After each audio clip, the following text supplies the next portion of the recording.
Dzień dobry, ziomeczki i ziomale, witam w środę 29 maja. Dzisiaj punktem docelowym jest miejscowość Erfurt, oddalona o około 21 km. Jest około 9 rano, w sumie przed 9. Jesteśmy spakowani, zwarci, gotowi, po 2 kawy wypiliśmy i ruszamy w drogę. Zapraszam na odcinek. Kochani, zobaczcie, jaki świetny pomysł ma pani na biznes. Prowadzi taką mobilną piekarnię. Piekarnia nazywa się Hühne. I właśnie kupujemy sobie jakieś takie poranne ciastko, można powiedzieć. I pani tutaj takie specjały robi. Czegoś takiego jeszcze nie widziałem. Powiedzcie, czy widzieliście taką mobilną piekarnię gdzieś właśnie w Polsce. Rano pani sobie przyjeżdża, objeżdża wszystkie wioski, ludzie piją rano właśnie herbatkę i kawkę i potrzebują takiego różnego rodzaju ciasta, słodycze, chleby i bułki. A pani jak ma na imię? Wie heißen Sie? Niki. Niki! To jest, proszę państwa, Niki i jest właścicielem biznesu. Tutaj ziomki coś kombinują, postawili po obu stronach tak jakby tego słupa jakieś rusztowanie, a tu schodzą się właśnie słupy energetyczne. Jeżeli ktoś wie, co oni działają, to mógłby tutaj w komentarzu coś wytłumaczyć więcej na ten temat. Ogólnie wygląda to tak, jakby przeciągali dalej kable, takie widzę, że kołowrotki jakby wiszą i chyba tędy będą przeciągać dalej. Jakieś połączenie chyba wykonują, tylko nie wiem, dlaczego te rusztowania są, czemu one mają służyć. Lokalna, wioskowa atrakcja. Powieszone misie na płocie różnego rodzaju są. No, który najbardziej się wam podoba? Mi ten, jest taki trochę włóczyki z niego, z tego ziomeczka tutaj. Ale jest dosyć dużo. I koń też się znalazł. Ktoś takiego konieła tutaj zawiesił. I jakiś kurczak na koniec. A tu w ogóle ktoś jakiegoś kosmitę zrobił. No i jeszcze w sumie na końcu zrobiła się taka świnia tutaj. Ktoś podłożył świnię. A patrz, jakie to super. No to z jakiejś butelki po środkach chemicznych. To pewnie też, ale ta świnia wymiata. I w sumie nie zwróciłem uwagi, bo zaraz za tym jest kolejny płot. Tu jakiś Gandalf młody, czarownik. O, a tu jest kolejna świnia, tylko tym razem taka z jakimiś łańcuchami. Jakby to jakiś raper był czy coś takiego, tylko że też w różu. Może to ta sama osoba robiła. Ale na bogato, keta jest. No i co? Tutaj kogoś brakuje, tylko czapka i szalik został. Może to takie pacynki są. Kiedyś taka bajka była właśnie. Laleczka Czaki. Właśnie. Gdzie jest laleczka Czaki? Ukrywa się. Chciałem napomnieć, że nie mamy na dzisiaj żadnego noclegu. Były 2 miejsca, jedno miejsce już w ogóle nie działa. Jak tam zadzwoniłem, pani powiedziała: nie, ja już nie robię noclegów, już się w to nie bawię. A drugie miejsce dzwoniliśmy do Augustynek i powiedziały, że jakieś święto tam mają i nic nie dzielają, nic nie robią. Także idziemy, jak to się mówi, bez planu. I po drodze coś będziemy standardowo myśleć na ostatnią chwilę, kombinować. Rzuciłem oczywiście zapytanie na grupę Polacy w Erfurt i zobaczymy, czy ktoś się odezwie z Polaków, naszych rodaków w mieście Erfurt. A jeżeli nie, no to będziemy kminić jakąś miejscówkę, jakiś hotel albo jakiś hostel. Zobaczymy, co będzie dostępne. Bo nocowanie w namiocie, tak szczerze, odpada. Jakieś deszcze się teraz szykują i to kilka dni z rzędu. No i tak trochę spać w deszczach, no składać mokry namiot, lepiej w suchym spać tak naprawdę. Lepszy komfort niż w namiocie, to na pewno, bo namiot jest nieprzemakalny, ale do czasu. A teraz troszkę satyry. Widać, że naszym sąsiadom zostało coś z dawnych lat jeszcze, patrząc na ogrodzenie z drutem kolczastym. Proszę państwa, rozwój wydarzeń jest taki. Dalej nie mamy noclegu w miejscowości Erfurt. Okazało się, co jest takie typowe w sumie dla nas, że w tym czasie, kiedy my przybywamy tu do Erfurtu, jest święto katolickie. I do miasta Erfurt zjeżdża się jedyne 200 000 ludzi. I hotele są zasrane właśnie ludźmi. Nie ma noclegów.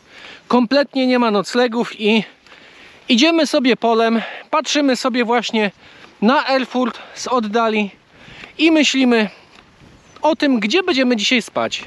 A to jeszcze pozostaje, to jest owiane tajemnicą. Już prawie wchodzimy do samego Erfurtu, a tutaj powinna być pieczątka w takim tym.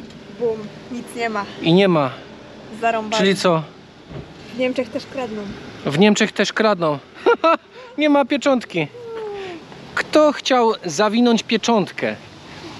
A mamy jeszcze jakąś taką budę z książkami. Bibliotekę. Czy otwarte będzie? Zobaczmy. Otwarte. Kochanie, mam idealne miejsce na nocleg. Zmieścimy się. Będziemy w budce na stojąco nocować. Oficjalnie dotarliśmy do Erfurtu. Tablica Erfurt znajduje się po drugiej stronie i specjalnie nie będę przechodził przez ulicę, żeby było blisko i żeby napis był bardziej czytelny. Idziemy do centrum niedaleko, siadamy, jemy, pijemy kawę, cokolwiek i szukamy dalej noclegu, bo nie ma. Tu widzę opuszczoną chatę, może tam. Ziomeczki, siedzimy już w knajpie właśnie i będziemy zajadać frytki. Na początek wjechały takie, a za chwilę wjadą dania główne. Weszły dania główne, kanapka taka pastrami amerykańska, mięsna dla mnie, a dla Natalii takie taco wegetariańskie. Smacznego. Smacznego. Ziomeczki, jesteśmy w centrum Erfurtu już najedzeni i opici. Teraz spokojnie możemy zmierzać do naszego miejsca noclegowego. A to będzie niespodzianka. Udało nam się coś załatwić w ostatniej chwili, także zapraszamy razem z nami. Zobaczcie, po drodze do naszego domku dzisiaj, za chwilę wam go pokażę, ziomuś tutaj ma taką furę Ford Cortina MK3. To jest rocznik 1970 i prezentuje się w ten oto sposób. I jeszcze widok z tyłu. No mega. I niespodzianka, gdzie się zatrzymujemy? Dzisiaj się zatrzymujemy w takim oto miejscu. Miejsce nazywa się Club Maritime Erfurt. Takie oto domki na wodzie.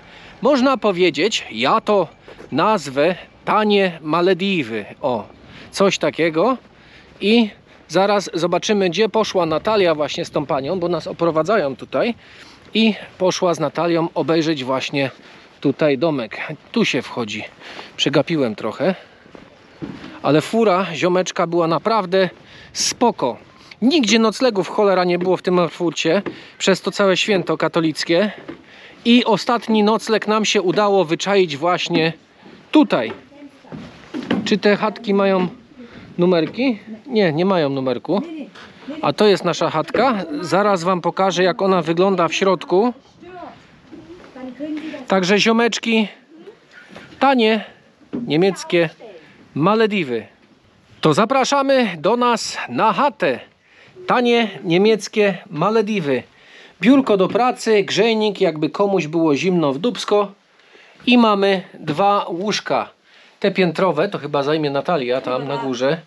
A ja na dole z okazji, że chociaż tu jest w miarę wysoko, to się w głowę nie pizgnę.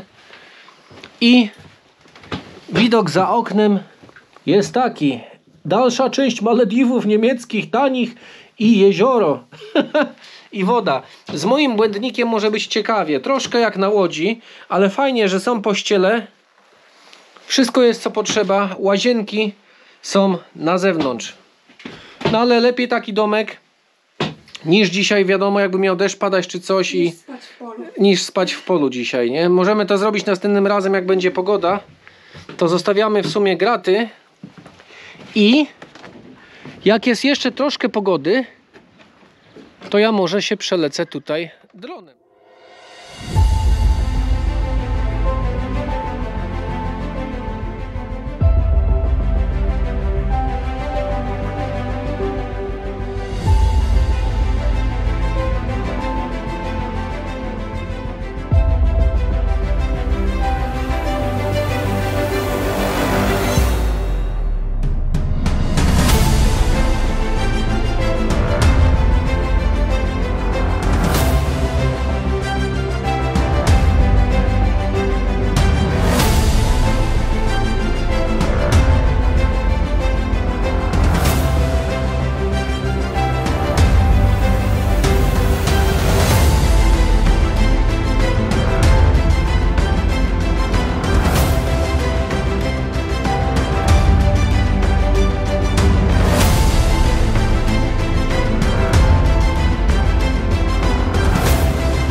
Ziomeczki, nasz dzień tutaj dobiega właśnie końca. Ja za chwilę zabieram się za robotę, ale zanim to nastąpi, zimne piwko musi takie właśnie wjechać na koniec.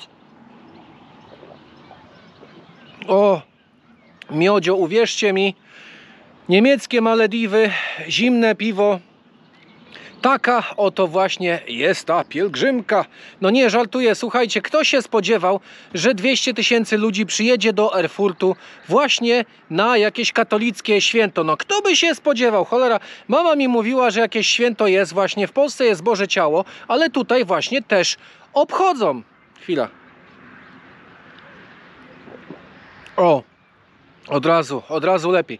Tutaj te święto także obchodzą, no i to będzie trwało aż do niedzieli. My jutro wyruszamy dalej, musimy właśnie z powrotem zmierzać do miasta, do centrum, do Erfurtu, by poruszać się dalej. Jeżeli jutro będzie kawałek pogody, to też bym chętnie coś nagrał właśnie z Erfurtu, z centrum i tam bym właśnie odpalił drona i mam nadzieję, że to się uda wykonać, zrobić, a ja teraz ruszam do pracy, bo film trzeba składać, trzeba robić robotę. Nie wyłączajcie odbiornika, nie wyłączajcie laptopów, telefonów, tabletów, czegokolwiek nie wyłączajcie, bo odcinek się właśnie nie kończy, ale on trwa dalej, tylko dzień mój się kończy. Także ziomeczki, zdrówko i zapraszam na dalszą część odcinka.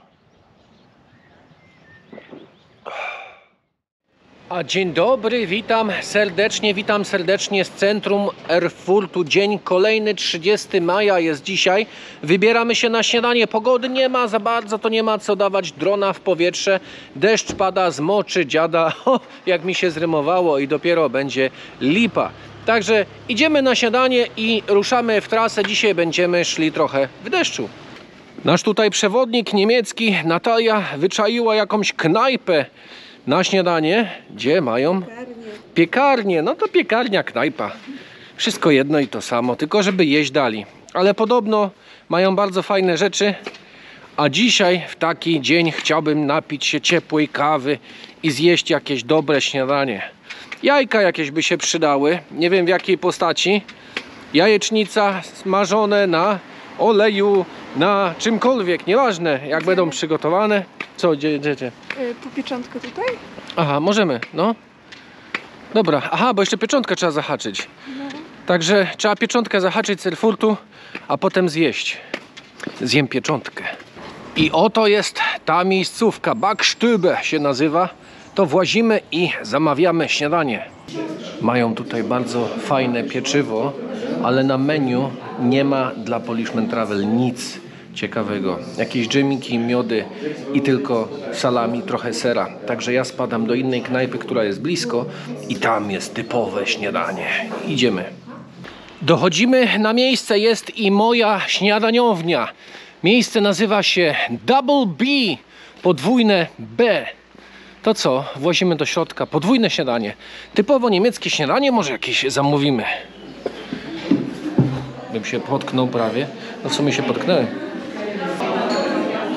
Pierwsza wleciała kawa, ale jeśli kawa, to tylko czarna, bez tych innych wszystkich dodatków, a zaraz wleci śniadanie i dowiecie się, jakie typowe niemieckie śniadanie Arkadiusz zamówił. Przyszło moje śniadanie, tak zwane śniadanie budowlańca Bauern Frühstück.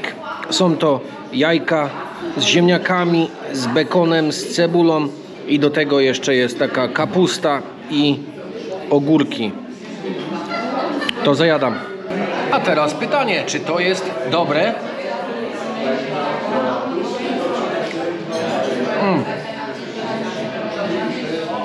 Razem pasuje to idealnie. Jajka, bekon, ziemniaki, cebula. Naprawdę spoko. Dobrze też doprawione. Wystarczająca ilość soli, pieprzu. Jest jeszcze jakaś zielenina.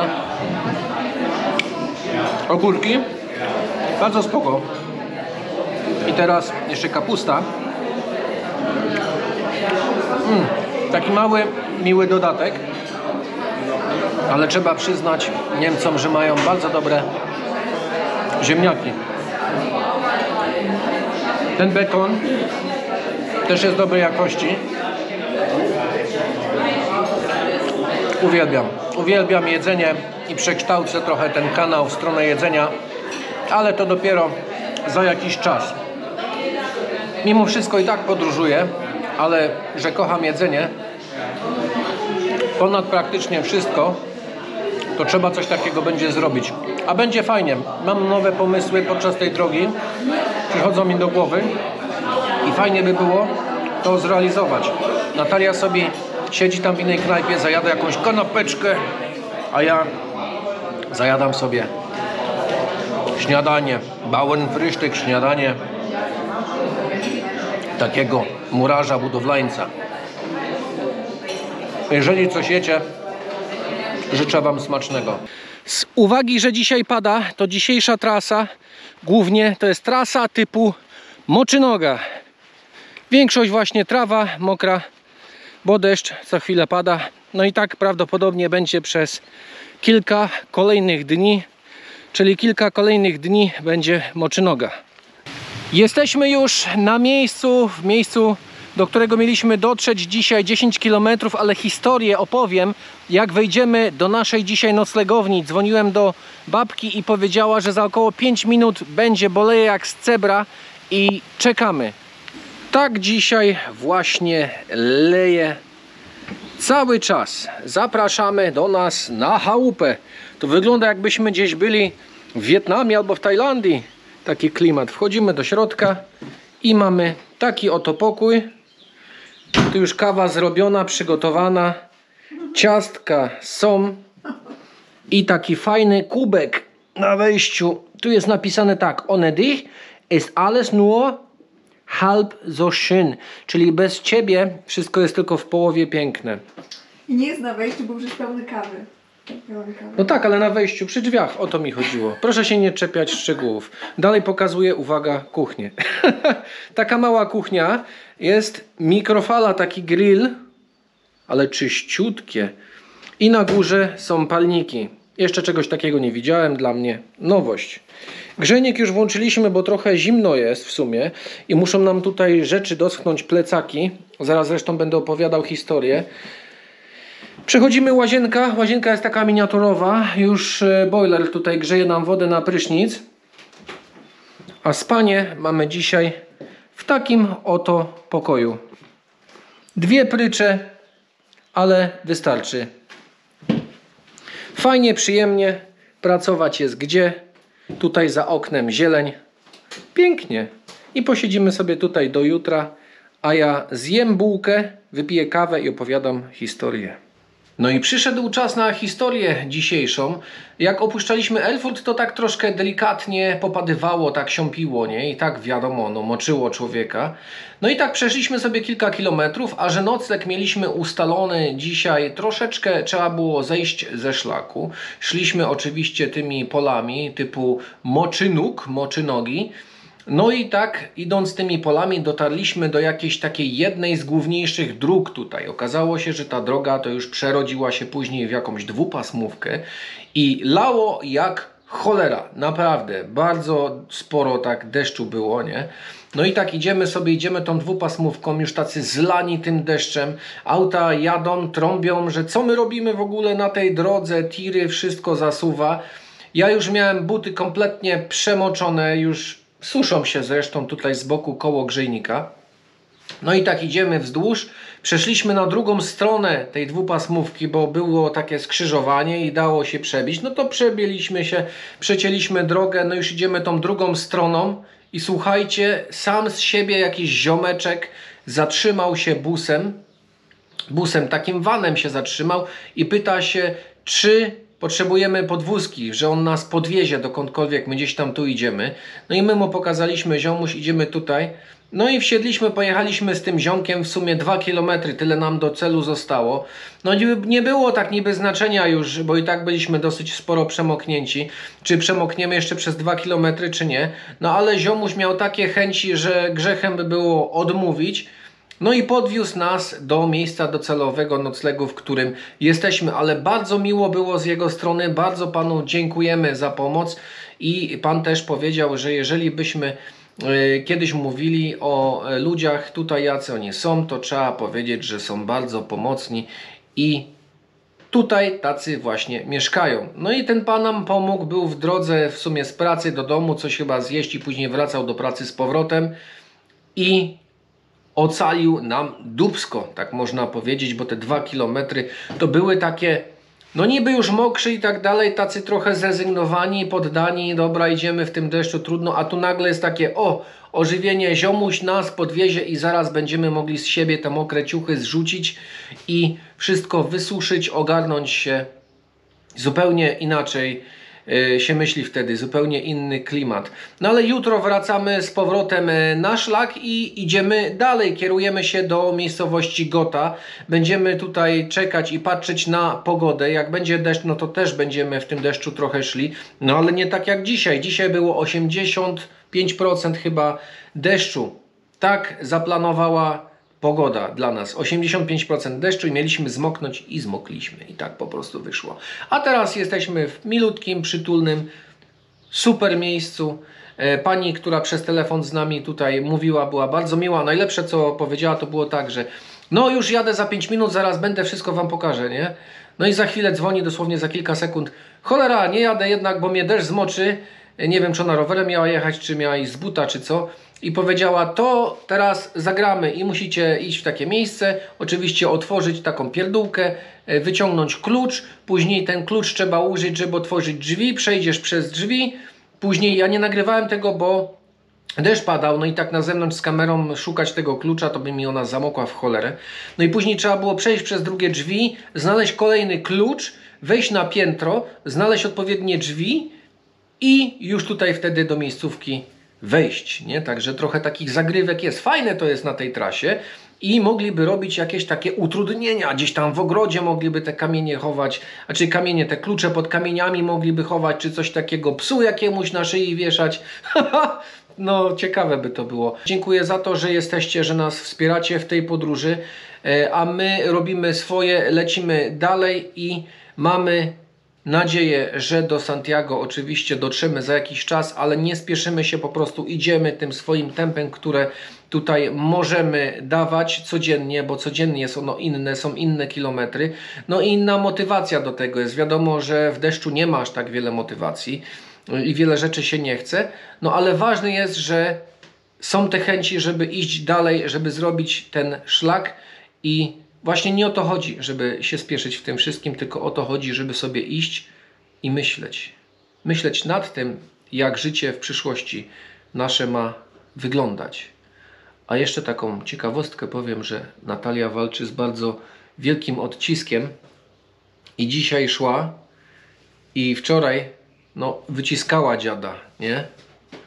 No i tak przyznam się, bez bicia, bo chciałem Natalii pokazać jeszcze w jednym miejscu takim, gdzie na tym odcisku trzeba by było tam nadusić, czy tam przebić, bo ogólnie przebijamy odciski, nie czekamy aż się wchłoną, bo nie mamy na to czasu. Także przebijamy, wyciskamy i później to się jakoś tam zasusza i powinno być git. No i Natalii chciałem pokazać tak igiełką, w którym miejscu jeszcze przekuć i dziabłem Natalię w palec. I poszła krew. Krew się polała. Także Wszędzie. Natalia, pierwsza krew, dosłownie Rambo, wytrzymuje, idzie twardo do przodu. Dzisiaj z tym odciskiem już wyciśniętym, ale szła, stopa boli.